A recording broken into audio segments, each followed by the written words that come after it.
한국경제지대학교 추계학술대회를 시작하도록 하겠습니다. 바쁘신 와중에도 이렇게 자리해 주신 모든 분들께 감사의 말씀을 드립니다. 저는 오늘 사회를 맡은 충남연구원 이학택입니다. 먼저 시간이 좀 다소 지체된 점 양해 말씀드립니다. 그럼 바로 우리 정성훈 회장님께서의 말씀이 있겠습니다.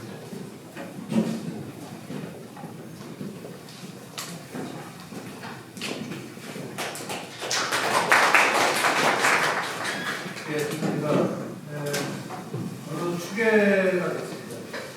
오늘 추계가 1년이 다 돼가고요. 1년 동안 모든 분들이 다들 연락을 아끼지 않으셔가지고 진행을 하게 되었습니다. 오늘 주제는 한국 지역 발전을 강화하고 이구역에 대한 주제로 특별 세션을 진행고요. 그리고 일반 논문들도 저희가 많이 하겠습니다. 그래서 총 13편에서 있고 또 오늘은 특별히 경제지리학회에서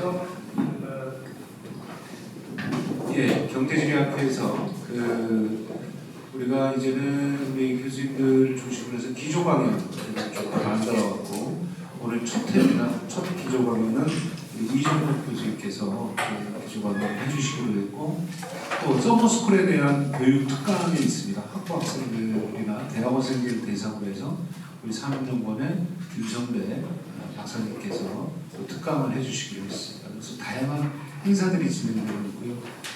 어쨌든 굉장히 경제지리학회 회장으로서 기쁘고 또 많은 분들이 너무 많이 도움을 주셨기 때문에 여기까지 왔다라는 생각이 듭니다.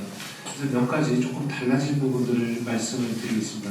오늘 사실 경제지리학회에서 가장 중요한 것은 우리 이화여자대학교에서 경제지리학회가 처음 열리게 됐습니다. 이 도움을 우리 이화여자대학교 사회생활과의 이종원 교수님과 사회생활과 교수님들이 많이 도와주셨습니다. 박수 한번 좀 부탁드립니다.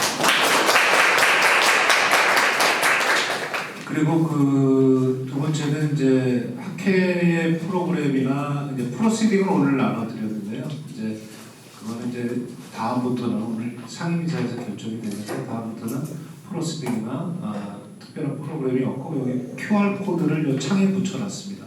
좀 밖에 보시면 그거를 여러분 핸드폰으로 찍으면은 모든 프로그램이나 이런 것들이 다운로드가 되고 여러분들이 보실 수 있도록 준비를 또 해놨습니다. 그리고 이번 학술대회는 한국연구재단에서 저희 지원금으로 1,100만 원을 지원을 했습니다. 그래서 기획 세션, 기조 강연 이런 것들은 한국산업기술문화재단에서 직접 촬영을 해주셔서 유튜브에 동영상에 업로드를 시켜서 전국적으로 배포하게 되어 있습니다. 원래는 실시간을 하기로 되어 있었는데 그게 큰 의미가 없다고 그러더라고요. 그래서 일단은 이렇게 해서 새롭게 시도를 해봤습니다. 아무쪼록 끝나는 시간까지 정말 좋은 지혜를 나누시길 바라고요. 경제지리학회 발전을 위해서 계속 노력해 주셨으면 감사하겠습니다. 감사합니다. 그럼 학회를 시작하도록 하겠습니다. 지금 이 자리에서는 노후산업단지와 지역교육 신체제라는 주제로 세미나가 진행되고 우측에 149호에서 1차 세션이 진행되겠습니다. 감사합니다.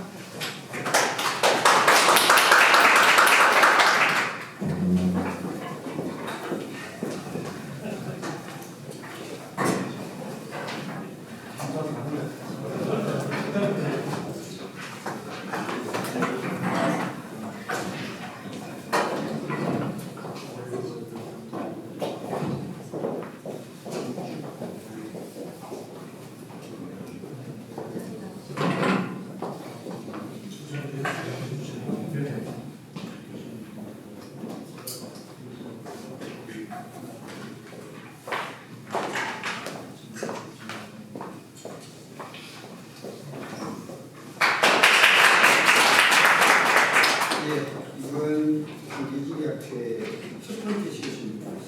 노후산업단지와 교육혁신체제, 지역교육혁신체제라는 그리고 저희 주어진 시간은 70분입니다. 그래서 일단 3개 주제 발표와 지정 토론자가 있기 때문에 처음에는 발표를 세 번 다 하고 한 곳에 모아서 지정 토론을 할 생각했습니다만은 또 바로 발표하고 바로 지정 토론을 하는 방식으로 하는 게 지혜를 이해를 하는 데 도움이 되지 않을까 그렇게 진행을 하고요. 발표는 15분 발표에 토론 5분 발표를 하겠습니다. 오늘 발제를 해주신 분과 지정 토론자를 잠깐 소개해드리면 나눠드린 프로시딩이 잘 나왔습니다. 첫 번째 발표가 지역혁신 플랫폼 사업을 통한 노후 상담 활력 제고 방안인데요. 발제자는 경상대학교 이종호 교수님이시고 토론자는 우리 산업연구원 홍진기 박사님께서 해주시면 되겠습니다. 두 번째는 국가균형 발전을 위한 지역 교육 혁신 체제 구축 방안입니다. 그동안 이번에 대해서 가장 관심을 많이 가졌던 강원대학교 정성훈 교수님이 발제를 하시고 여의자대학교의 이종원 교수님이 토론하시게 됐습니다. 그리고 마지막이 강원대학교 캠퍼스 혁신파크 조성 사업에 대해서 신태용 강원대학교 교수님이 발제를 하시고 서울대학교 고양미 교수님이 토론하도록 되겠습니다. 시간이 매우 한정되어 있기 때문에 저는 가급적이면은 끼어들지 않는 방향으로 시간 지켜주는 것을 제 오늘 최고의 그 역할로 삼도록 하겠습니다. 그럼 바로 이어서 이종호 교수님의 발제가 있겠습니다. 네, 감사합니다.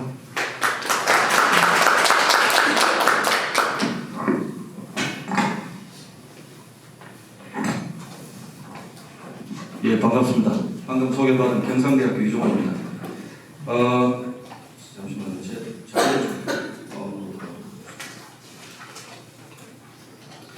양해의 말씀을 조금 먼저 잠시 드리고 발표를 시작하도록 하겠습니다. 사실은 원래 이제 이 세션의 제목이 노후산업단지와 지역교육 혁신체제라는 건데 제가 발표를 해드리겠다, 발제를 하겠다 동의를 해놓고 뭐 여차저차해서 제가 이제 수행을 하기로 했던 이 설문조사가 완료가 안 돼서 이 노후산단과 직접적으로 연계된 발표를 드리기에는 오늘 좀 어려울 것 같고요. 약간 뭐 직접적일 수도 있고 간접적일 수도 있고 한데 지금 현재 그 대학하고 기업하고 산학협력 사업을 굉장히 많이 하고 있는데 실질적으로 이 실태조사가 제대로 된 게 없습니다. 거의 전무하다시피 합니다. 2004년도 이후에 그 산학협력 촉진법이 만들어진 이후에 많은 어떤 대학 중심의 산학협력 사업도 이루어졌는데요. 이 산학협력이라고 하면 이 대학과 기업과의 어떤 협력 관계가 가장 이제 핵심적인 키워드인데 정작 대학에 관련된 어떤 사업들에 대해서는 분석이 이루어졌습니다만 그것도 충분하지 않습니다만 기업들을 대상으로 한 어떤 산학협력의 실태나 성과나 평가나 이런 부분들에 대한 조사가 거의 전무하다시피 합니다. 그래서 제가 뭐 지난 가을에 지금도 뭐 하고 있습니다만 정적인 어떤 대학과 연계를 맺고 있는 기업들을 대상으로 해서 설문조사를 실시를 했습니다.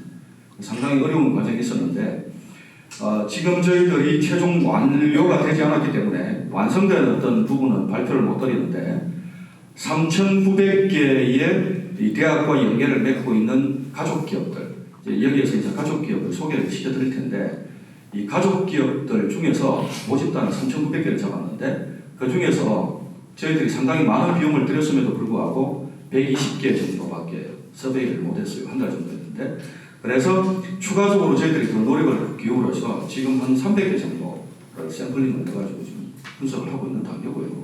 오늘 여기에서는 122개 기업들과의 어떤 설문조사 결과를 토대로 한 내용을 발표를 드릴 거고요. 이것을 토대로 해가지고 지금 현재 정부에서 추진하고자 하는 지역혁신 플랫폼 사업이 아직까지 공포가 되어 있지 않는데 이 사업이 12월 달쯤에 곧 런칭이 되고 보도자료로 나올 것 같습니다. 그래서 이와 연관시켜서 지역에 있는 어떤 노후화된 산업단지 기업들의 어떤 활력도 제고 이런 것과 어떤 연관성을 지을 것이냐라는 부분을 간략하게 말씀을 드리고 마무리 짓는 걸로 그렇게 하도록 하겠습니다. 양해를 해주시면 감사하겠습니다. 자, 말씀드린 대로 제목은 대학 기업 산학협력 실패로 본 지역 혁신 플랫폼 구축 과제로 삼았습니다. 먼저 이 가족회사라는 제도가 산학협력을 직접 하시는 대학 관계자는 알고 계시는데 가족회사가 뭔지를 모르는 분들이 많습니다.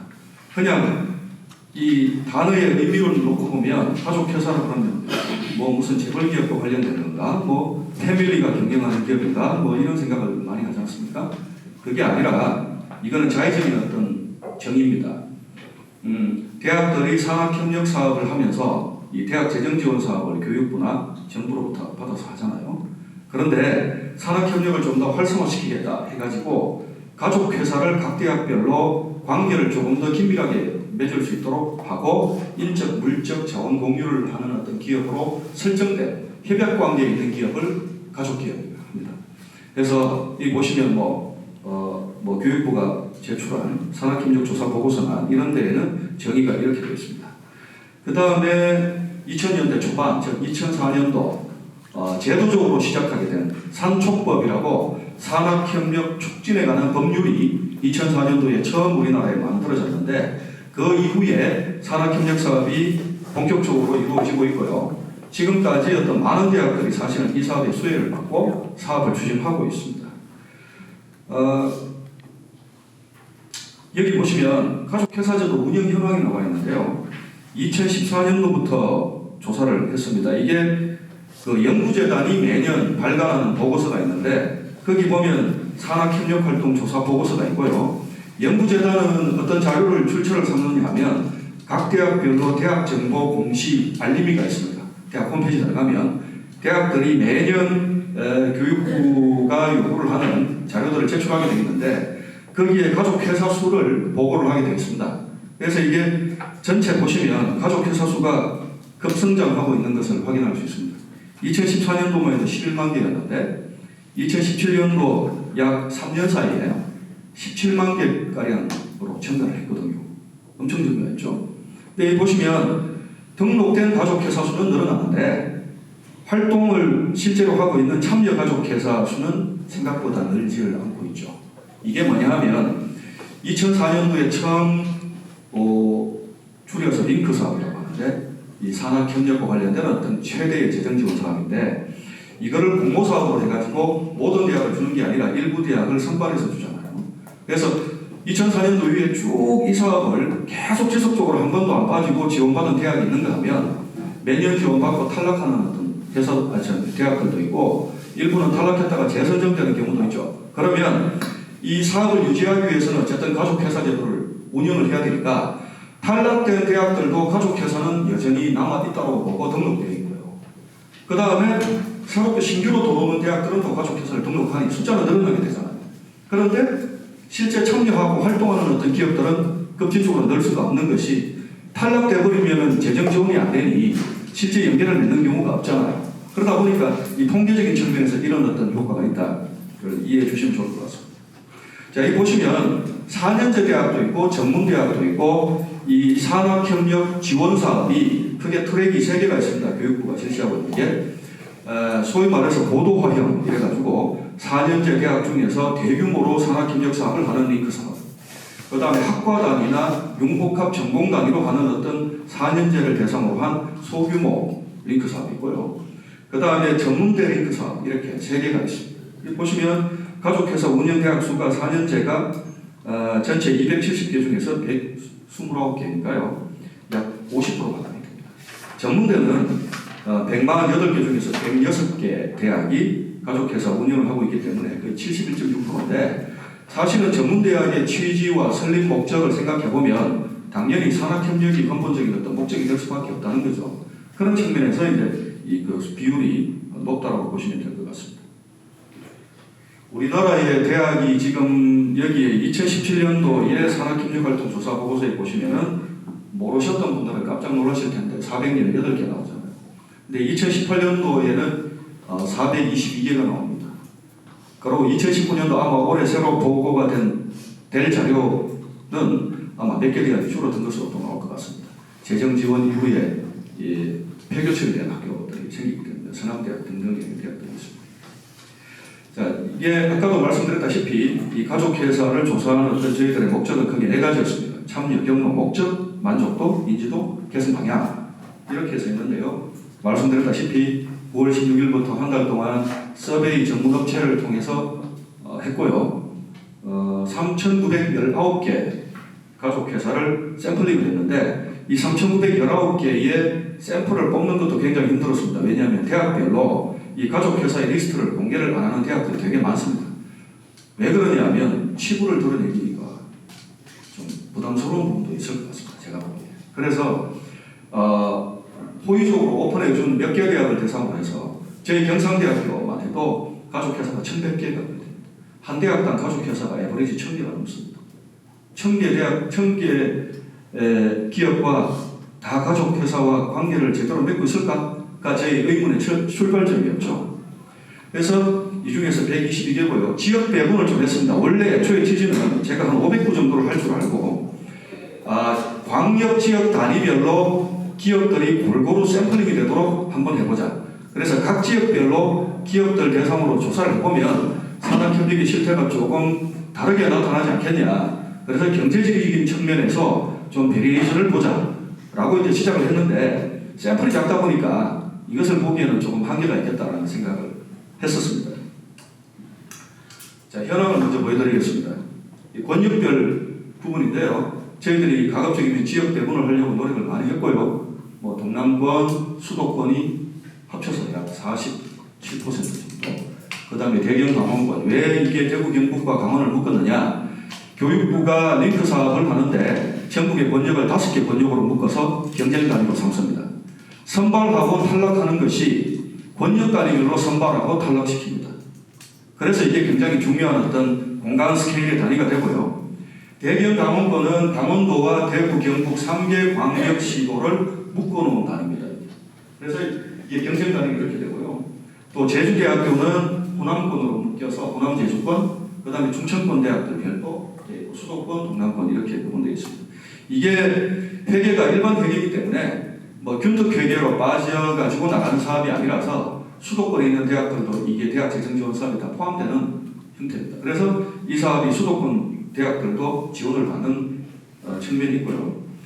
업종별 유형을 제가 처음에 생각을 했을 때는 압도적으로 제조업이 대부분 아니겠냐라는 생각을 했었는데 제조업 비중이 높기는 합니다만 뭐 제조업 비중이 66%인데요. 생각보다 서비스업이 많았고요. 특히 전문 서비스업, 즉 KIBS에 해당하는 어떤 이런 서비스 업종이 생각보다 많았고요. 문화 콘텐츠에 해당하는 출판, 영상, 광고, 미디어 이와 관련된 어떤 업종들이 꽤 많았습니다. 저희들이 이걸 인터뷰를 통해서 보니까 문화 콘텐츠와 관련된 어떤 업체들이 소규모 기업들이 많고 그래서 이와 관련된 어떤 학생들과의 현장 실습이라든가 연계를 위해서 최근 들어서는 연계 비율을 높이기 위해서 이런 기업들과의 확장을 한다. 이런 어떤 대답을 많이 받아서 앞으로 비제조업 부분의 어떤 연계율은 더욱더 높아지지 않을까라는 전망을 하고 있습니다. 자, 그 다음에 에버리지 그 종사자 수를 보니까 보시면 제일 위쪽에 있는 어떤 파란색으로 나오는 게 100인 이상의 사실은 이게 100인 이상이 원래는 뭐 대기업이다, 중소기업이다, 업종 부분에 통계상 부분은 있습니다만 일단 전체적으로 이게 영세기업들의 비중이 워낙 높기 때문에 100인 이상의 기업이면 거의 대기업에 가깝다고 보시면 될 것 같고요. 한 20% 되는데 나머지 기업들은 다 100인 미만의 업체들이고 심지어 보시면 약 40% 이상의 업체들이 보면은 20인 미만의 말 그대로 영세업체가 해당됩니다. 자, 따라서 보면 개별 기업의 입장에서 보면은 이 성장 초기 단계라든가 사업 범위 자체가 이 한계가 작은 어떤 기업들이 많을 텐데 산학협력의 어떤 니즈 자체가 많을 수밖에 없겠죠. 하지만 재정적이나 인력적이나 이런 측면에서 여력이 부족한 기업들이 많을 것 같고요. 또 이 중에서 제조업체는 상대적으로 이 종업원 규모가 큰 것으로 나왔고 그 다음에 서비스 업종은 종업원 규모가 작은 것으로 그렇게 나왔었습니다. 매출의 규모도 보면은 80억 이상이 약 37%였습니다만 대체로 보면 그 이하에 심지어 뭐 5억 미만 기업들도 굉장히 많았고요. 업력도 한 20년 미만의 업체들이 굉장히 많았는데 생각보다 전체적으로 이게 다양한 어떤 형태의 분포가 있었습니다. 여기 보시면 일반적으로 이게 잘 모르시는 분들은 한 대학이 하나의 기업과 가족기업 관계를 맺을 것이다.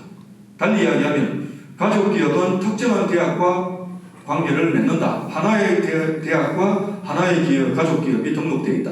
이렇게 생각을 많이 하시는데 실제로 그렇지 않습니다.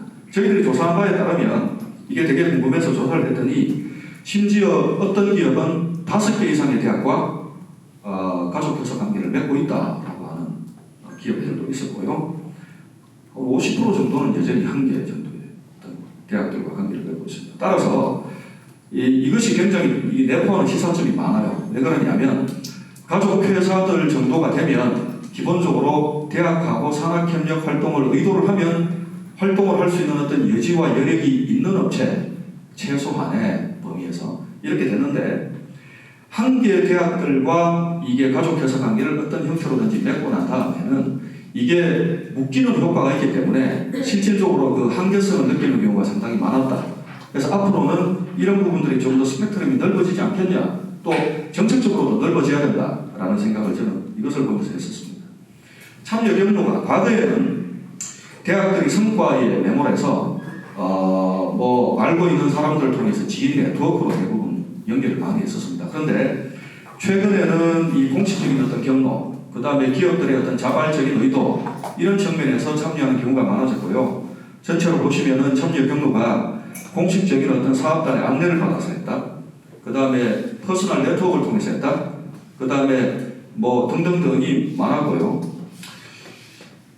참여 목적을 보시면 저는 사실은 이렇게 생각했습니다. 목적이 약간 좀 의도하지 않은 방향으로 나오지 않을까라는 생각도 했는데 생각보다는 산학협력을 하면 기업에 도움이 될 것이라고 판단해서 가족회사 관계를 맺었다라는 어떤 업체들이 많았었습니다. 이게 한 65% 정도 나왔죠. 두 번째는 이게 상당히 주목할 부분인데 정부 재정지원 사업에 선정이 되기 위해서는 대학과 가족회사 관계를 맺고 R&D 사업이라든가 장비 활용 등등 관련된 정부 재정지원 사업 펀딩을 위해서는 이렇게 할 수밖에 없었기 때문에 맺었다라는 어떤 솔직한 대답을 한 대학들이 꽤 많았었습니다. 그 다음에 네트워크가 워낙 취약하니까 이거 등록하고 나면 기본적으로 한 대학당 1000개 정도의 가족회사가 있으니까 이걸 통해서 우리 회사의 네트워크를 외연을 넓히는 기회로 만들 수 있지 않느냐라는 어떤 질문에 대한 답변도 많았었습니다.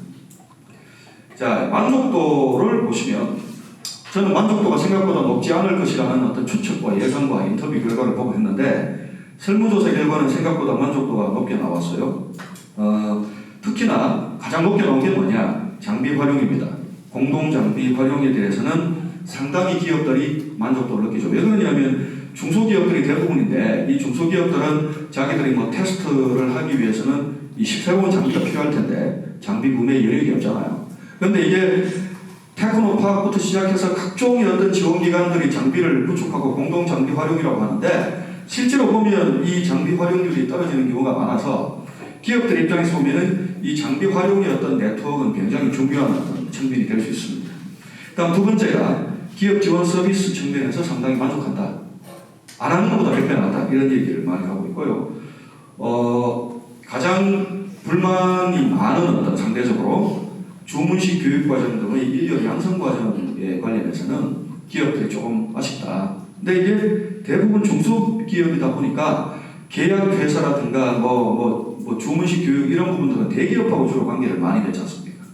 그런데 이제 대학들 입장에서도 1년에 서너 명, 10명 안팎으로 뽑는 회사에서 자기 회사의 어떤 목적과 성격에 맞는 이 커스터마이즈드 된 교육과정 만들어 달라 그러면 대학은 부담이 가니까 이런 부분들에 대해서는 조금 이게 어려움이 있는 것 같습니다. 그래서 이런 부분들은 제가 정책적 제안을 이제 교육부에도 드리는데 이런 어떤 유사한 성격과 인력 양성에 대한 어떤 요구 조건을 가진 기업들을 모아서 공동으로 계약 학과를 만들든지 하면 좋지 않겠냐라는 생각을 했었습니다.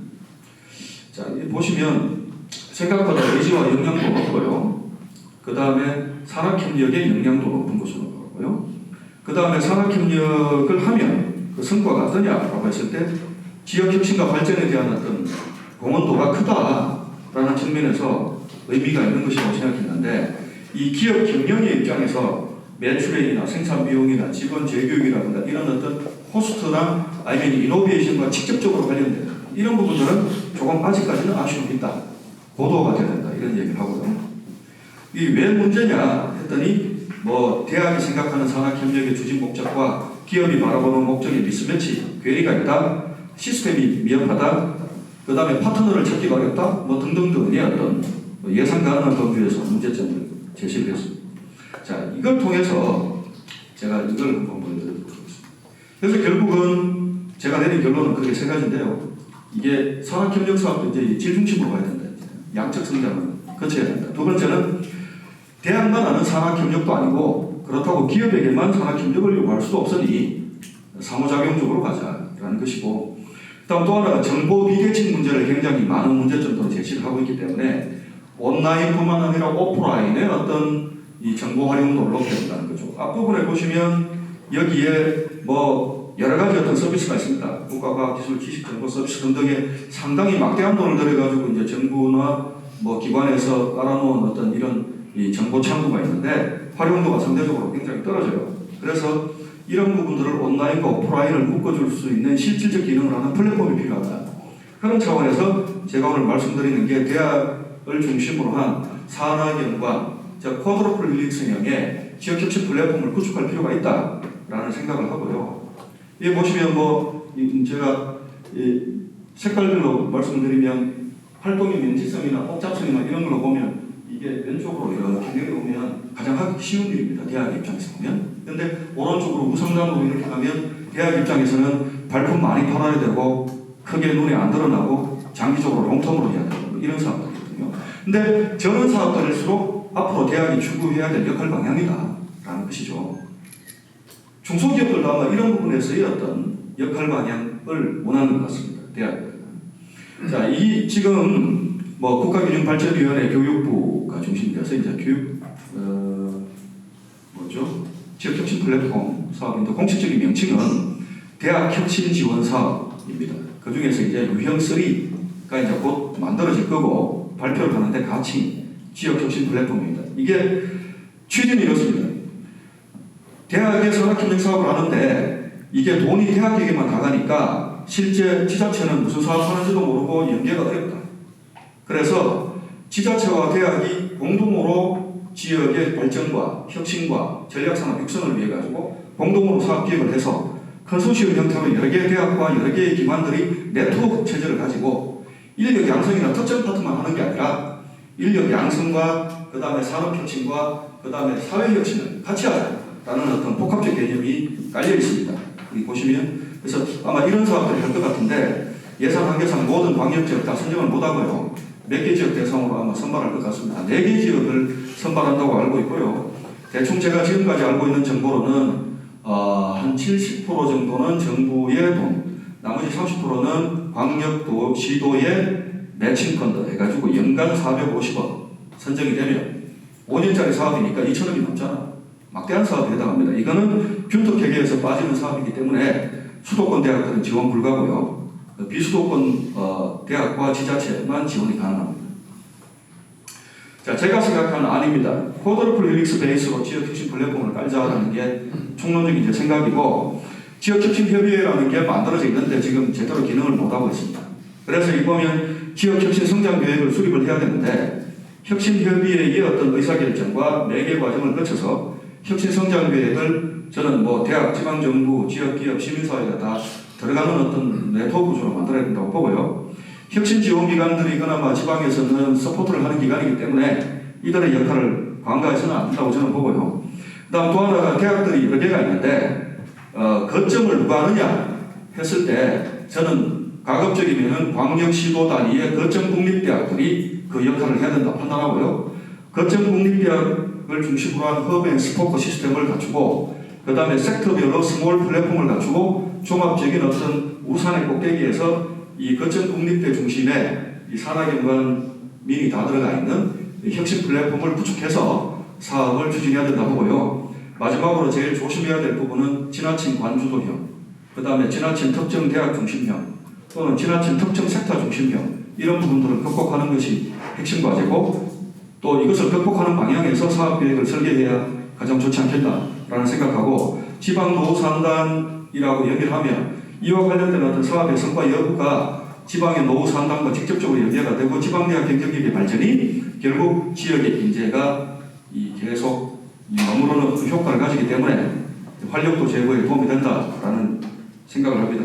시간 제약상 많은 이야기를 제가 체계적으로 말씀 못 드리고 두서없이 말씀드려 죄송하다는 말씀드리고 발표를 마치도록 하겠습니다. 감사합니다.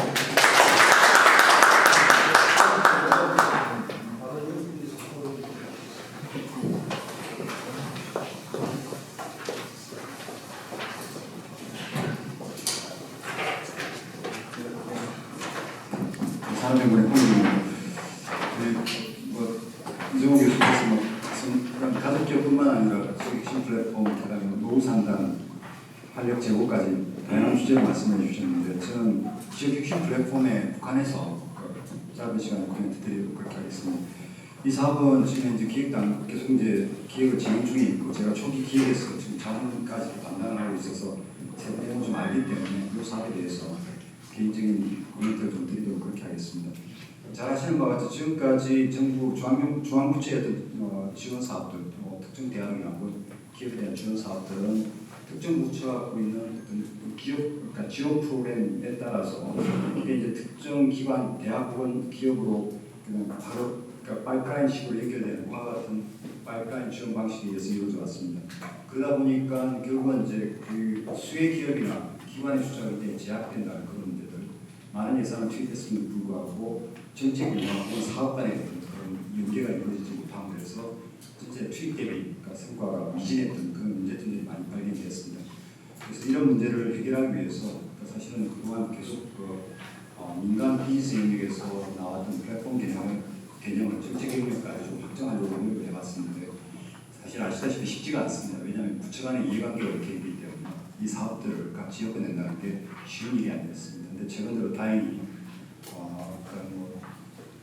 그 캠퍼스 핵심 파크라고 해서 그러니까 이제 소위 말하는 교육부가 갖고 있는 어떤 캠퍼스 부지에 국토부가 갖고 있는 정책 수단이 도시 첨단 산업단지를 지정하기 위해서 캠퍼스 내 그러니까 생산이 이루어질 수 있는 산업단지를 도입하는 것과 같은 사업들이 교육부, 국토부, 중기부, 3개 부처 협업 사업 이렇게 진행되고 있습니다. 이와 같은 사업들 같은 경우가 대표적으로 이제 그런 플랫폼 행태 정책 영합이라고 볼 수가 있는 거죠. 그래서 지금 교육부에서 추진하고 있는 지역혁신 플랫폼 사업은 그러니까 지역 거점 대학, 국립대학을 국한하는 건 아닙니다. 그러니까 지역 거점 대학을 중심으로 해서 그러니까 지역 거점 대학이 지역 산업 육성의 어떤 핵심적인 어떤 플랫폼을 구축할 수 있도록 내년에 일단 확보한 예산이 1,000억 원이니까요. 적은 예산은 아닙니다. 그래서 그걸 중심으로 해서 한 3개 내지 4개 대학을 선정해서 진행을 하겠다는 건데 목표는 아까 이 교수님 말씀하신 대로 세 가지입니다. 첫 번째는 가장 중요한 게 어떤 지역 산업 육성과 연계된 기업 지원 영역이고요. 제조혁신 영역이고 두 번째가 이제 인력 양성, 대학이 갖고 있는 교육 기능들. 그럼 세 번째가 지역사회에 대한 기여도를 높이겠다는 그런 차원에서 플랫폼을 구축하고자 하고 있습니다. 근데 이 사회 형태는 결국은 이제 지역 거점 대학이 얼마나 플랫폼 내에서 그러니까 플랫폼의 어떤 그러니까 운영자로서 공정한 게임의 룰을 가지고 플랫폼을 운영하는 데 달려 있을 것 같습니다. 플랫폼의 효과는 결국은 그 플랫폼에 참여 주체의 숫자가 늘어날수록 플랫폼의 효과가 나타나는 거거든요. 그러니까 지역 거점 대학이 스스로가 많은 것을 가지려고 할 때 플레이어는 줄어들 수밖에 없을 거고 결국은 그 플랫폼의 기능을 상실하게 되는 거죠. 그래서 결국은 자기 희생을 통해서 많은 참여 주체들을 이 플랫폼에 끌어들이는 건데요. 이거는 교육부 사업으로는 성과가 없을 거라고 봅니다. 결국은 교육부 스스로도 아마 그와 같은 부처 이주에서 탈피해서 이 플랫폼을 중앙부처 사업들을 전부 활용할 수 있는 공통의 어떤 영역으로 끌어내는 게 굉장히 중요하다고 보고요. 그래서 교육부뿐만 아니라 실제로 중기부나 산업부, 그 다음에 노동부, 기부 등등의 그 사업들을 이 플랫폼 안으로 거점대학을 중심으로 해서 같이 엮어준다면 지역산업 혁신을 위한 굉장히 좋은 어떤 역할을 할 수 있을 거라고 봅니다. 그래서 지자체가 참여하는 것뿐만 아니라 지역기업과 지역의 테크노파크 등과 같은 기업 지원기관들, 그다음에 지역에 소재하고 있는 각 기관들이 같이 이 플랫폼을 활용한다면 굉장히 좋은 역할을 할 수 있을 거라고 봅니다. 대학이 갖고 있는 고유 기능들 중에서 사실은 지금 현재는 기업들의 기술개발 지원 쪽으로 산업혁명이 굉장히 경도되어 있는 경향이 있습니다. 그런데 대학이 갖고 있는 인적 자원을 생각해 본다면 많은 영역에서 기업들을 지원해 줄 수가 있습니다.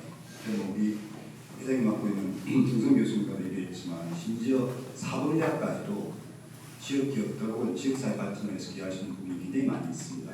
그래서 대학이 지역 내에서 유일한 어떤 혁신의 주체로서 기여할 수 있는 영역들이 굉장히 많다는 거예요. 그래서 지금 교육부 사업 영역도 대학의 보유 기능이 인력 양성뿐만 아니라 그러니까 제조혁신과 관련된 기업 지원 부분, 그다음에 지역사회 기업 경생 교육을 통한 러닝 비즈나 학습 지역으로 변화시키겠다고 같은 원대한 꿈을 이 플랫폼에 지금 담고 있는 거예요.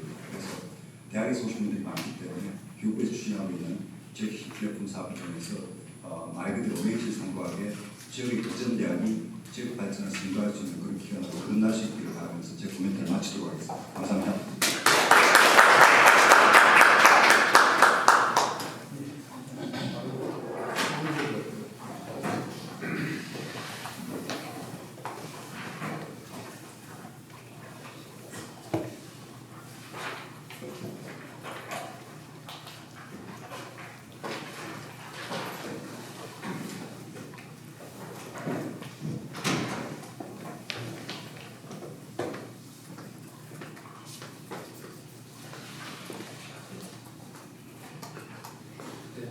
강원대학교 정성호입니다.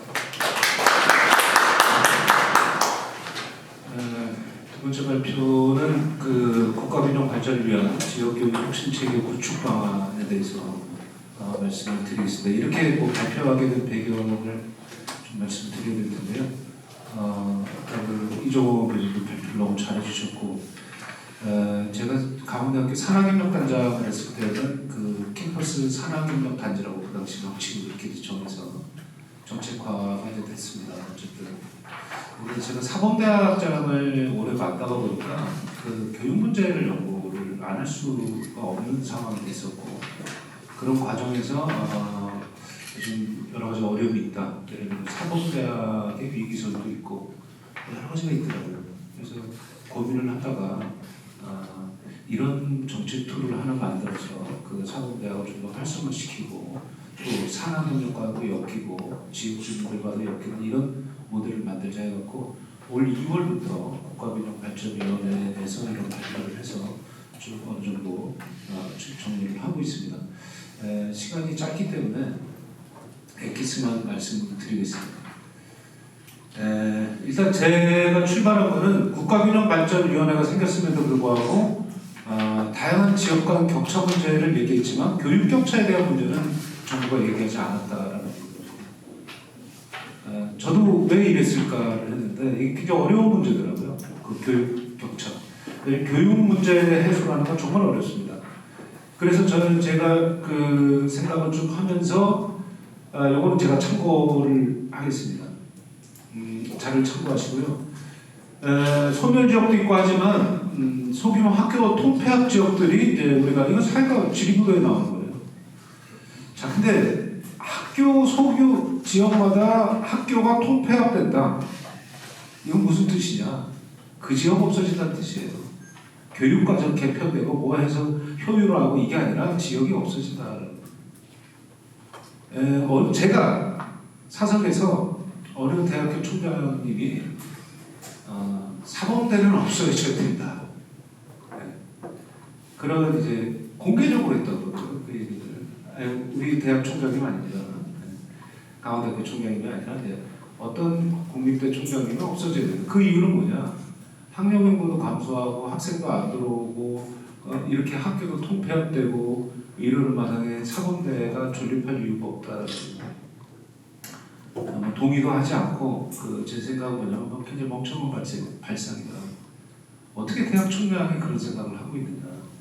사범대가 없어진다는 건 나라가 없어진다는 거예요. 학생들이 무슨 인구도 없고, 자 이제 이게 굉장히 심각한 문제라는 거죠. 이게 단순하게 뭐 본인이 CEO로서 얘기할 수 있는 그런 문제가 아니라 굉장히 심각한 문제로 이제 다가오고 있다라는 거고요.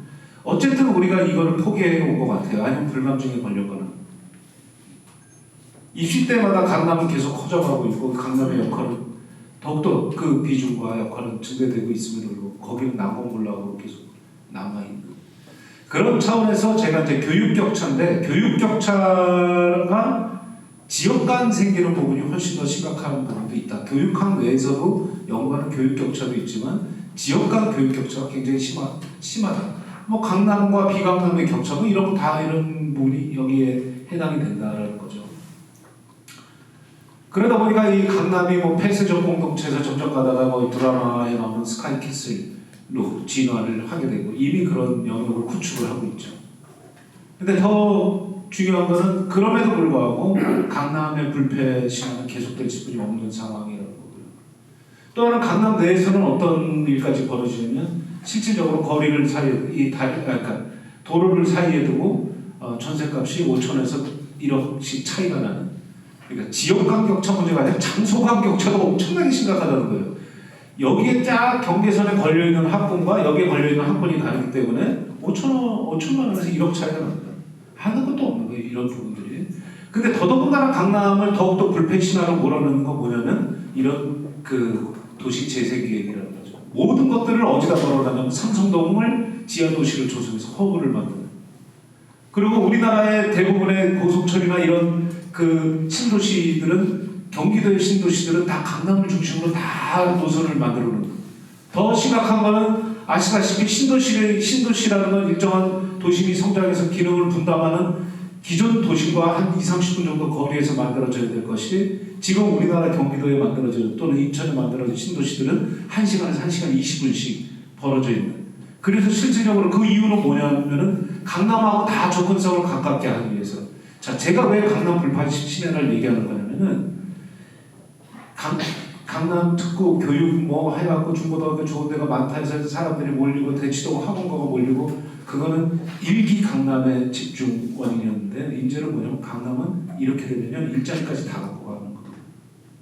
이제 강남이 망하면 희화적인 얘기지만 강남이 망하면 우리나라가 망합니다. 거기에 몰려있는 일자리, 거기에 목숨 건 일자리와 신도시들이 다 퍼져 있습니다. 자, 이 문제를 어떻게 뚫고 나갈 것이냐라는 거죠. 교육 파트로 넘어가겠습니다. 자, 이런 배경, 지역 간 교육 격차는 장소까지도 그 연결이 돼 있다라는 이런 배경 속에 선진국은 지금 어디를 가고 있냐? 선진국은 AI나 뭐 이런 것들을 얘기하면서 어디로 가고 있냐면 선진국의 교육은 맞춤형 학습 제도로 가고 있습니다. 기술은 원래 이런 기술에 발달은 철저히 맞춤형 어떤 전략들을 쓸 수밖에 없는 그 입장이 되는 거죠. 근데 우리나라는 여기에 좀 뒤처져 있다.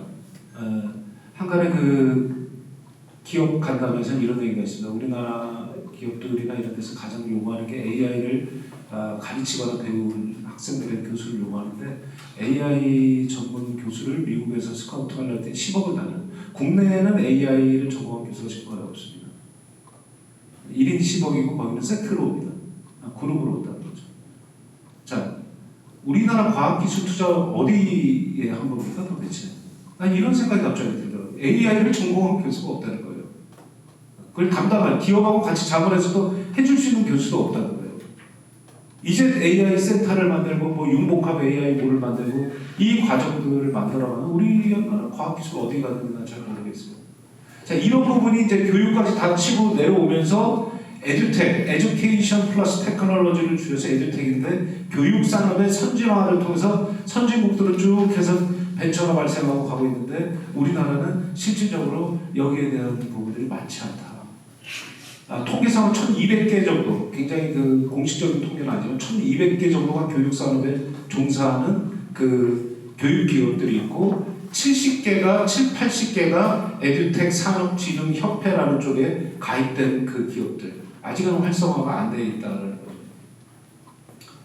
거죠. 미국 같은 경우는 실질적으로 이런 맞춤형 학습 기술을 통해서 이것들을 도입하는데, 그 미국에서 제일 좋았던 사례는 뭐냐면 이 맞춤형 학습 기술을 어떻게 교육 과정에 도입을 하느냐를 결정하는 데까지만 해도 교사, 학부모, 기업인, 지역사회 지도자가 18개월 동안 수백 번에 걸쳐서 회의를 통해서 이런 것들을 결정해 나가는 그런 것들을 조직했다. 자, 어쨌든 이런 부분들이 우리나라에서는 아직 도입되기 힘들고, 실질적으로 저는 사범대 학장을 하고 있습니다만은 교육시설 비용, 스마트 학습실이라는 것을 정부가 지원을 이제 막 했는데, 스마트 학습실을 하나 만드는데 뭐 굉장히 천차만별인데요. 그 가격이 한 5-6천 정도 있으면 그나마 조금 만드는데, 교육부가 제시하는 액수는 1,700만 원 정도 그렇습니다.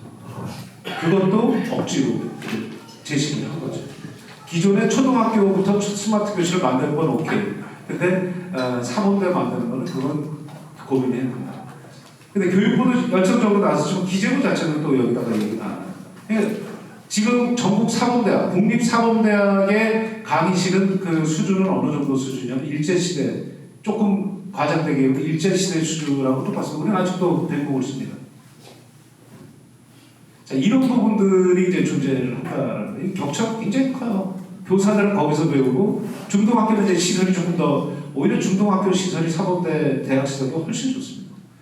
더 그쪽에서 지적했던 부분은 이제 국가가 새로운 모델을 교육 모델을 제공하고 움직일 수 있는 시대는 지났다. 이게 주로 미국이나 유럽에서 나온 얘기죠. 제가 교육 전문가들을 만나봐도 그 교육 전문가들의 얘기는 이제 교육의 문제는 국가의 문제가 아니라 지역의 문제다라는 거죠. 철저히 이제 지역화되고 사실 지역마다 다 다릅니다. 물론 사람마다도 다릅니다. 자, 이제 이런 거에 초점을 두고 학교 네트워크나 이런 것들을 선진국에서는 도입을 해서 운영을 하고 있습니다. 우리도 여기를 따라가야 된다는 생각이고요. 그런 입장에서 제가 지역교육 혁신 체제라는 기존의 우리 혁신 이론이라든지 이런 것들을 고민해 보면서 이것들을 한번 나름대로 만들어봤는데 제가 정의한 거는 지역교육 혁신 체제라는 거는 지역 간의 격차를 완화하기 위해서 교육 분야가 산업, 과학, 기술 등등의 모든 분야 간의 혁신 네트워크를 구축하고 이를 통해서 교육 혁신 주체들이 다양한 지리적 규모에서 전 세계 주기적 교육 혁신을 선도하고 혁신적 인재 양성을 추구해야 된다는 거. 쉽게 말씀드리면 뭐냐면 이제 산업이 산업 정책만을 고수하던 시기는 끝났다. 이게 잘못 보서 60년대, 1960년대부터 이어온 수출 산업과 패러다임을 아직도 산업 정책에서 산업만 한다. 교육은 무조건 교실 안에서만 교육을 한다. 이런 시대는 끝났다라는 거죠. 과감하게 다 떨쳐놔서 융합하고 같이 만나서 고민하지 않으면 이 시대에 우리나라의 성장 동력을 만들기도 힘들고 교육 문제라든지 산업 문제라든지 과학기술 문제들이 제대로 들어가기 쉽지가 않다는 입장에서 이런 정의를 내렸고요. 우리 학교를 대상으로 우리 강원대학교를 대상으로 제가 이거를 전체적으로 지금 준비를 하고 있습니다. 혁신파크 사업 우리 강원대학교가 좀 이따 신대엽 교수님도 말씀해 주시지만 거기에도 이제 정리를 어느 정도 해놨고 이렇게 해서 새로운 교육의 성장 동력 제 주장은 하나입니다. 산업개혁을 통해서 성장 시대를 구가하던 패러다임은 이제 변해야 되는 거고 교육개혁을 통해서 새로운 성장 시대를 만들어야 된다. 핀란드나 이런 나라들이 그런 식으로 30년을 동안 거쳐서 교육개혁을 통해서 성장 동력을 만들었듯이 이제는 돈 갖고 뭔가를 하려는 것이 아니라 보다 근본적이고 질적인 변화와 그런 노력이 없으면 안 된다는 것이 제 생각이고 그런 입장에서 이러한 교육의 공간적 규모라든지 이러한 개념들을 제시하면서 제가 가고 있는데요. 우리 사범대학 주도형으로 한번 지금 해보고 싶어요. 이게 쉽지가 않았습니다. 아까 이종호 교수님 말씀하셨지만 정말 어렵습니다. 이공계 학자들한테 이건 융합을 해야 됩니다라고 설득하는 건 거의 불가능할 정도로 힘들고요. 역시나 역으로 인문사회계 교수님들한테 이런 이공계와 연합을 하고 뭘 하고 이건 엄청난 말은 창의융합교육을 하고 융복합을 해야 되고 그건 말만 실천이 아닌 말만 꽝이라는 거죠. 쉽게 얘기하면. 그래서 나는 이걸 실천을 해야 되겠다. 반드시 해야 되겠다. 그래서 이제 강원대학교가 이런 모델들이 있고 이런 그나마라도 강원대학교 내에서 이런 합의를 통해서 점진적으로 어느 정도 왔기 때문에 이 부분을 하게 되고 심지어는 우리 학교가 이번에 혁신파크에서도 어떤 요소들도 굉장히 좋았냐면은 적경 지역의 양부군의 사단이 일단 해체를 하게 되잖아요. 그러니까 거기 군인들을 위해서 교육을 누가 시켜야 되느냐. 자 이렇게 해서 이제 왔다는 거죠. 그러니까 이제 교육 문제가 단순하게 누구만을 지칭하는 문제가 아니라 모든 이들의 문제가 된다는 거죠. 4차 산업혁명을 혼자 합니까? 그 기술 교육을 시켜야 되는 거고 그 기술을 교육을 담당해야 되고 취업이 여기에 돼야 되고 심지어는 40대 이후에 그런 연령층들은 재교육을 지금 원하고 있고 이런 부분들을 누가 담당을 해줘야 되느냐. 그러니까 교육의 역할을 어디에 둬야 되느냐. 이건 굉장히 중요한 부분들이라고 생각을 했고요. 그래서 제가 생각한 건 뭐냐면은 노후 산업단지나 산업단지에 있어서 사범대의 역할이 없는 거냐? 난 그거 아니라고 봅니다. 근로자들의 정주 체계를 가장 잘 확보해 줄 수 있는 것은 사범대의 교사들, 예비 교사들이 나서서 그 근로자들의 자녀들을 직접 우리가 혁신학교를 운영하면서 안정적으로 이뤄요. 어차피 창의융합형 교육은 교실에서 안 됩니다. 그 이유가 딱 한 가지 있습니다. 그 하나뿐이 없어요. 수능 때문에 안 됩니다. 수능 문제 안 나오기 때문에 창의융합교육이 안 됩니다. 그러나 2015년 교육과정 개편에서 얘기한 창의융합교육이라고 얘기하지만 수능 때문에 한 발짝도 못 나가고 있습니다. 그럼 애들은 어떻게 가야 되나요? 자, 일단 여기부터 난 들어가겠다 시작하는 거죠. 일단 산업단지에 우리 근로자들, 자녀들을 대상으로 이러한 방과후 학교를 운영해가면서 이러한 새로운 모델을 만들고, 또 하나는 요즘에는 교육의 현상도 학생교육만이 아니라 학부모 교육도 엄청나게 중요합니다. 이것도 역시 사대에서 나서서 그거 하니까. 사대는 예비교사들이 만나갖고 그러한 창의융합형 학과를 운영해주고, 우리 학생들, 학부 3, 4학년 학생들, 대학 교수들이나 그 제자들은 또 그런 식으로 학부모 교육을 담당해주고, 이러면서 정주체계의 가장 핵심인 교육적 정주체계를 안정화시키자는 거고요. 두 번째는 확실한 통계는 아닙니다만 춘천에 그 4만 명의 청소년이 있습니다. 그 청소년들이 학교 밖으로 나오는, 학교를 그만두고 나오는 청소년이 4,000명입니다. 4,000명이 어떻게 살아가냐면 6개월은 잔행을 합니다. 창피해서. 그리고 그 4,000명이 학교 밖을 나오는 이유, 대표적인 이유가 열이면 열이 100%가 뭐냐면 학교 교육에 만족을 못하거나 적응이 안 돼서. 걔네들이 못된 짓을 하고, 이게 아닙니다. 일차적으로 안 됩니다. 자, 그들이 6개월 이후에 근근히 찾아온 게 청소년 지원센터를 찾아오는데 여기까지 좋아요. 회생을 가요. 가는데 보면 직업교육이 안 돼 있으니까 거기서 열심히 노력해서 취업을 1년 어떻게 한다는 게 뭐냐면 그 네일 아트 센터. 네일 아트 센터가 나쁜 직업이라는 게 아니라 한계가 있는 거예요. 자, 이 우리나라 교육 어디 갔느냐라는 거예요. 저는 그래서 이번에 청소년 지원센터하고 제가 MOU를 맺었습니다. 그리고 우리 사범대학 50주년 기념행사에 제가 공표를 했습니다. 사범대 학장 임기에 관계없이 지금부터 시작해서 내가 청소년들을 위해서 뛰어다닙니다. 그들을 위해서 직접 내가 다니고 같이 고민을 해주고 같이 한번 이 문제를 해결해보자. 저는 이제 밖으로 뛸 생각을 하고 있습니다. 맞습니다. 특수교육 문제요. 강원도는 특수교육과가 없습니다. 그러다 보니까 특수교육, 저 외지라고 하지 않겠지만 강원도 이외의 지역에서 온 선생님들이 특수교육을 담당해 주는데 이분들은 5년 있다가 또 다 나갑니다. 우리 장애인들은 공부하다가 정보 체험하는 선생님들이 없어집니다. 자, 이런 문제 굉장히 심각하다는 거죠.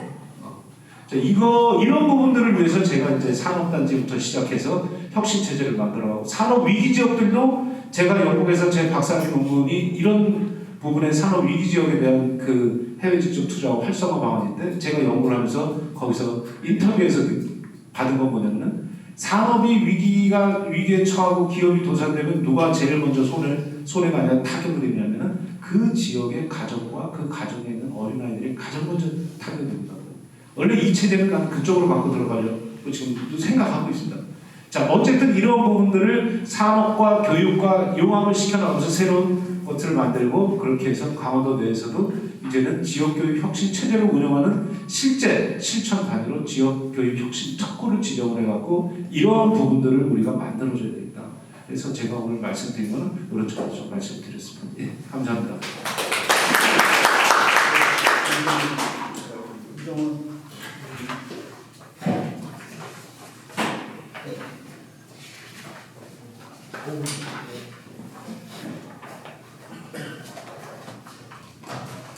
반갑습니다.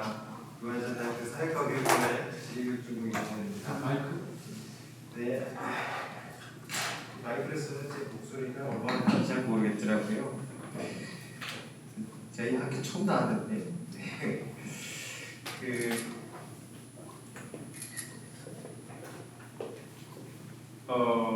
사실 이제 얘기를 들으면서 재미있게 본 부분이 있어요. 이제 교육을 저는 되게 이제 뭐라 그래야 되나, 좀 수동적으로 할 일이 되게 많잖아요. 그래서 일이 생기면 되게 수동적으로 받아들였는데 정성호 교수님께서는 이거를 이제 혁신을 위한 수단으로 이제 보시는 게 저는 또 되게 이제 공격적으로 생각을 하시는구나 해서 저도 한번 그렇게 생각을 해볼 수 있겠다. 저는 학교 내에서 이제 이걸 잘 어떻게 해볼까 정도로 생각을 했는데 이걸 통해서 이제 지역을 어떻게 한번 개선하고 지역 변화를 위한 혁신의 도구나 수단으로 생각까지는 잘 안 해봤거든요. 그래서 이제 그런 부분에서는 생각거리를 좀 많이 주고 있지 않나라는 생각이 들어요. 그래서 이제 구체적으로 이제 제가 보면 안을 본 게 이제 말씀하신 것 중에 네트워크형 산업단지에서 이제 학생들로 하여금 창의 융합형 방과 후 학교를 운영한다라는 게 가장 눈에 띄었습니다. 그 부분이 이제 눈에 띄기도 하고 사실은 조금 질문도 있고 그렇기도 합니다. 이제 그 학교에서 이제 방과 후 학교가 이제 운영되고 있는데 아마 현실적으로 가능할 것 같기도 해요. 학생들이 이제 사범대학을 졸업하려면은 60시간 교육 봉사라는 걸 해야 되거든요. 그래서 아마 이런 걸로 강제를 하면, 강제라는 표현, 아니면 동기부여를 한다면은, 그리고 사범대학에서 창의융합형이라고 하는 스킬을, 아니면 역량을 길러주고, 이제 강원대학교에서 교육봉사는 이런 걸로 했으면 좋겠다라고 권장을 한다면은, 그리고 이제 충분히 학생들이 어렵지 않게, 요즘 학생들도 되게 바쁘거든요. 어렵지 않게 이렇게 이제 봉사 시간을 할 수 있도록 한다면은 가능할 수 있지 않을까라는 생각이 들고요. 한 가지 좀 이제 궁금한 거는 이게 이제 그냥 일반적인 교육 봉사나 이제 학교에서의 뭐 그런 서비스가 아니라 여기 이제 경제지리 학교니까 네트워크형 산업단지 내에서 아니면 산업단지와 연결된 어떤 이벤트라는 생각이 들었어요. 그래서 학생들이 이런 창의융합형 교육봉사라는 걸 하는 게 사실은 이제 그 지역이나 이런 노후화된 산업단지를 아마 염두에 두시는 것 같은데 이런 것들과 사실 어떻게 연결될까라고 하는 게 조금 사실 좀 궁금해지기도 했고 그런 것들은 좀 더 이렇게 추후에 얘기가 될 것 같아요. 제가 이제 학교를 처음 나오다 보니까 제가 좀 모르는 부분도 있고 해서 그런 얘기가 좀 덜 제가 더 궁금해지는 것 같고요. 한편으로는 얼마 전에 이제 그 2015 교육과정에서는 학생들의 참여라든지 그런 개인의 자율성과 관련된 그런 교육이 강조되어 왔었는데 얼마 전에 이제 적시 교육이 확대되는 그런 또 변화가 있었어요. 이렇게 되면 사실 그동안 진행되어 왔던 게 정권이랑 상관없거든요. 근데 이제 보수 정권이 오든 진보 정권이 왔든 교육 정책은 상당히 이제 진보적으로 이제 뭐 자율학기제라든지 성취평가제라든지 그런 것 때문에 학교 교육이 상당히 나아지고 있다고 평가를 해왔었는데 개인적으로는 이번에 정시를 뭐 40% 몇 개 학교를 정해가지고 이렇게 하는 게 상당히 뭔가 변화를 역행하는 게 아닌가 상당히 개인적으로 실망스러운 정책이 와서 이런 선생님께서 이제 구상하시는데 오히려 좀 걸림돌이 되지 않을까 하는 좀 우려도 되고요. 그래서 그런 국가균형발전위원회와 청와대 민주당 그 얘기도 좀 안 되고 있는 게 아닐까 그런 좀 우려도 상당히 좀 되고 있습니다. 하여튼 그런 얘기를 하면서 저 개인적으로 재미있게 잘 들었다는 말씀을 드리고 싶습니다. 감사합니다. 오늘 세시는 마지막 가운데 이렇게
교육을 소개받은 강원대학교 교수 신대웅입니다.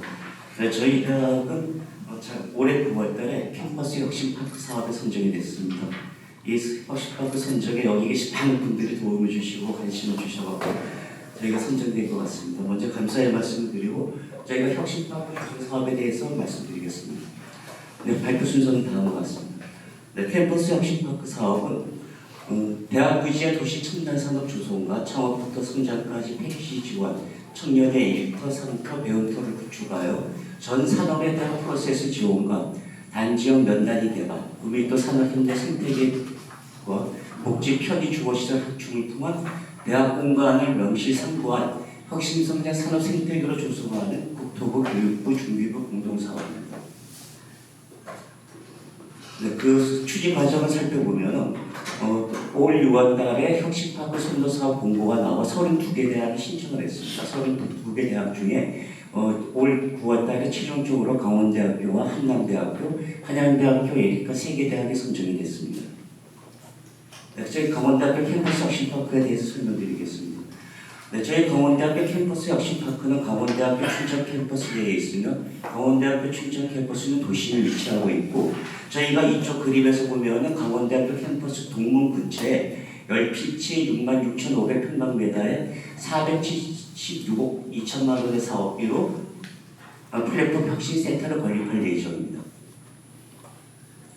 네, 저희 강원대학교 캠퍼스 혁신파크의 목표와 비전입니다. 저희 강원대학교는 오픈 캠퍼스, 아이디어 캠퍼스, 콜라보 캠퍼스의 3대 목표와 혁신 기반 조성, 창업 기반 육성, 교육 사회 협력, 전략적 특성화의 4대 전략을 세워먹고 사람이 먼저인 기업, 기업인 중심인 공간에 혁신적 포용 성장을 주도하는 지역 발전 플랫폼을 비전으로 제시하였으며 2022년까지 1단계 사업에 100개 기업 유치와 7개의 일자리를 창출을 사업 목표로 설정하였습니다. 네, 개발 방향 및 전략입니다. 네, 기술, 사회, 문화, 생활 혁신을 연계한 고밀도 도시 첨단 산업단지 조성을 개발 방향으로 설정하였으며 개방형 산업협력 환경 조성인 아이디어 네트 시티를 구현한 혁신적 포용공간 조성을 개발 전략을 하여 강원도 지역 경제와 연계하여 사업을 추진하고자 합니다. 네, 사업 추진 및 공간입니다. 저희 강원대학교는 1985년도부터 계획을 세웠습니다. 학교 시설 결정으로 건설 고시를 받았고 2008년에 강원대학교 의료산업복합연구단지를 하려고 그 당시에 인재양성센터, 의료융합 인재양성센터를 하려고 복합연구단지를 결정하였으며 2014년 11월달에 강원 의료융합 신산업단지 그리고 2004년 12월에 276억 원의 사업비로 10만 5천 평방미터 땅을 매입을 했습니다. 그리고 저희가 2017년 1월 추진 체계를 갖추고 마스터 플랜을 완료하였으며 저희 캠퍼스 혁신파크는 나대 지역 상태이기 때문에 조기 개발이 용이하고 현재 컨테이너 산업단지 KNG 스타트업 큐브가 운영이 되고 있고 또 인접해서 공공시설 부지가 인접되어 있기 때문에 추가 확장이 가능한 상황입니다. 네, 수요 조사입니다. 총 6회에 걸친 수요 조사에서 총 303개의 기업이 입주를 희망을 했으며 이들 기업들은 대부분 창업이 끝난 상태 아니면 포스트 미아이 상태로서 평균 희망 면적은 114평방미터이고 저희 강원대학교 특성화 분야와 지역 산업과 잘 맞는 BT, IT, CT 순으로 나타났습니다. 네, 저희 조성 계획입니다. 지금 혁신파크 지구 옆에 바로 컨테이너 산업단지 KNU 스타트업 큐브 1차, 2차가 약 53억 원의 사업비로 구축되어 운영되고 있으며 혁신파크 1단계에는 476억 2천만 원의 사업으로 플랫폼 혁신센터, 2단계 사업으로 생활혁신센터, 문화혁신센터, 사회혁신센터를 구축을 하고 인접되어 있는 공공부지에 복합용도시설의 추가 확장 지구를 구성을 할 계획입니다. 네, 추진 체계인가만 생략하겠습니다. 네, 저희 발전 계획 및 특성화 계획입니다. 2017년 1월에 강원대학교 중장기 발전 계획을 세워서 인프라 구축, 조직 및 인력 정비, 제도 정비에 대한 캠퍼스 혁신파크 준비를 완료를 하였으며 2017년 6월에 대학 특성화 분야와 지역산업 분야와 일치하는 BT, IT, CT 분야에 대해서 특성화 계획을 수립을 해서 캠퍼스 입지 1개, 그 다음에 기존의 산업단지 1개를 배포하였습니다. 네, 저는 중앙정부 사업과 연계성입니다. 문재인 정부 국정과제 78번의 산업단지 혁신의 산업단지 르네상스, 52번의 산업협력 활성화를 위한 대학 주도형 산업협력 인프라 확충, 그 다음에 대학 부지를 산업단지로 활용하는 정부 정책과 잘 부합이 되며 오른쪽에는 각 부처의 연관된 사업을 나타냈습니다. 네, 지자체와 연계성입니다. 제4차 국가군영발전 5개년 계획과 2030 강원도 첨단산업 육성 계획, 강원도 지역산업 진입 계획과 연계해서 산업 간 동방성장과 지역산업 발전의 견인차 역할을 감당하도록 하겠습니다.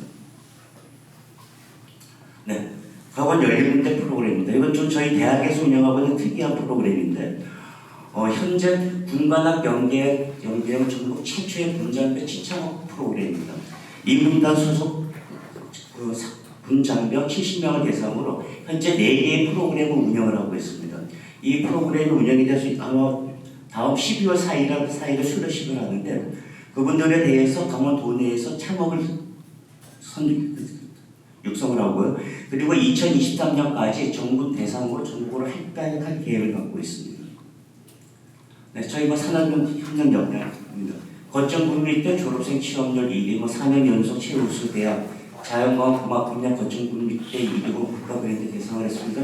자세히 한번 생략하도록 하겠습니다. 시간. 네, 이것도 생략하도록 하겠습니다. 네, 저희가 지금 여기에 보시는 그림이 아마 저거 충계 학술대에서 했던 장소입니다. KNU 스타트업 큐브라 그래고 컨테이너 창업단지인데 여기에서 지금 1단계, 2단계가 완료가 되어 있고 현재 또 3단계 사업으로 또 컨테이너를 또 추진하고 있습니다. 이 스타트업 큐브에서는 예비 창업자 양성을 위한 창업 교육과 메이커 스페이스 공간, 그다음에 창업 동아리와 본인의 직장적 희망 사다리인 열린 군대 프로그램과 그다음에 지역 주민들한테 공간을 활용을 해서 열린 공간으로 지금 활용을 하고 있습니다. 네, 창업 기업의 기관 유치인데 저희 강원대학교 내에 창조경제혁신센터, 지역사업 평가단 등 8개의 그 창업지원기관과 기업지원 1단계, 2단계에서는 강원 테크노파크 기업지원단과 영화창작지원센터, 국방벤처지원센터, 강원 테크비즈 허브센터를 유치할 계획입니다. 네, 저희 캠퍼스 혁신파크가 이 부분이고 실제로 여기에 녹색 부분은 저희가 좀 욕심까지 내서 산업 융합지구까지 신청을 했습니다만 조금 조건이 안 맞아 올해 선정이 안 됐습니다. 네, 여기에 보면 캠퍼스 혁신파크 주위에 있는 혁신파크 문화지구 내에는 현재 백령 스포츠센터가 건립되어 운영 중에 있고 백령 정보센터, KNU 라이브 센터, 평생교육원을 건립을 해서 2022년까지 건립할 계획입니다. 그리고 혁신파크에 입주하고 있는 기업들이 대학 내 편의시설을 이용할 경우에는 학생 및 교직원에 준하는 자격을 부여할 계획입니다. 지자체 육성 사업은 실제로 저희가 이 476억 2천만 원 중에 국토부가 195억 5천만 원, 지자체에서 195억 5천만 원을 내야 됩니다. 그리고 LH에서 95억 2천만 원을 냈는데 저희는 지금 현재 강원도와 춘천시하고 지금 협의 중에 있습니다. 지자체에서 내기는 너무 부담이 크다는 그런 얘기가 협의 중인데 잘 해결될 것 같습니다. 네, 기대 효과입니다. 네, 사업 관점에서는 조기 성과 창출이 가능하고 산업협력 활성화 촉진, 기업 관점에서는 젊은이들이 선호하는 도심의 위치에서 교통 및 중주 여건이 우수하고 대학 관점에서는 학생 및 근로자의 대학 인프라 활용과 맞춤형 산업인력 양성이 가능합니다. 오른쪽에는 저희 춘천 근처에 있는 산업단지와 지금 여기 산업융합지구로 되어 있습니다만 캠퍼스 혁신파크와 장점을 나타낸 것인데 상당히 지리적으로 강점을 보유하고 있습니다. 네, 저희 기대 효과입니다.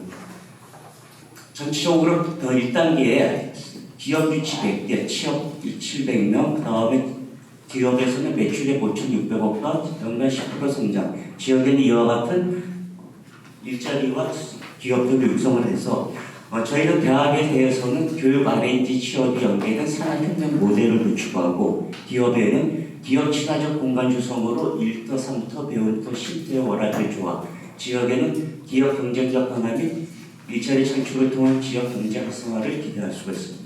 이상으로 발표를 마치도록 하겠습니다.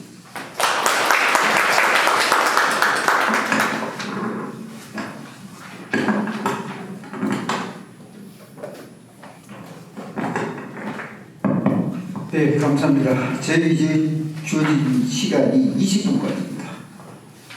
그래서 이번 마지막 발제에 토론을 해주시기로 되어 있는 고양미 교수님께서 오늘 이 자리에 참석해 주시지 않는 바람에 시간을 지킬 수 있는 변칙적 후회를 해서 시간을 지켰다는 점 말씀드리고요.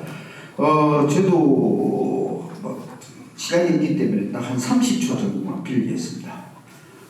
정말 이번 경제지리학회에 대해서는 그동안 일반 부부 중심의 학회에서 이제 좀 심층적인 논의가 될 수 있는 그런 장을 마련해 주셨다는 점에 대해서 정성우 회장님을 비롯한 여러 회원들께 감사드리고요. 앞으로는 이러한 주제가 학회 차원에서 제안하는 차원에서 좀 멈추지 말고 학회장이 좀 더 학회의원들 노력을 해서 오늘 세 개의 주제입니다만은 이런 주제에 대해서는 경제지리학들이 다 같이 집단 학습을 할 수 있는 그런 장이 마련되어서 어느 정도 좀 누가 보더라도 이거는 현실 가능성이 있다는 정책 대안이 마련하고 이것을 정부 부처라든지 협의를 했었을 때 아이디어 차원의 아닌 실질적인 그런 프로젝트를 경제지리학자들의 역량이 상당하구나 이런 걸 좀 보여줌으로 해서 우리 경제지리학뿐만 아니라 지리학 전체 위상 강화에도 크게 도움이 될 것이라는 부탁을 드리고요. 마지막 그런 의미에서 마지막 발표 이게 캠퍼스 혁신파크 이것도 제가 알기로는 우리 젊은 지리학자 경제지리학자의 아이디어에서 나왔고 이것을 프로젝트로 연결시킨 분도 바로 우리 강원대학교에 있는 그 젊은 이제는 젊다고 해도 합니다만 하여간 중견 경제지리학자가 몸소 이렇게 발로 뛰면서 결실을 본 프로젝트라는 점에서 우리 젊은 학부생 요즘 대학원생들이 이런 정신을 좀 가지고 경제지리학 발전 크게 기여할 수 있는 그런 계기가 되었으면 하는 바람으로 오늘 세션을 마치도록 하겠습니다. 이정국 정회장님께 1분 정도 제가 썼는 점 죄송합니다. 네, 감사합니다.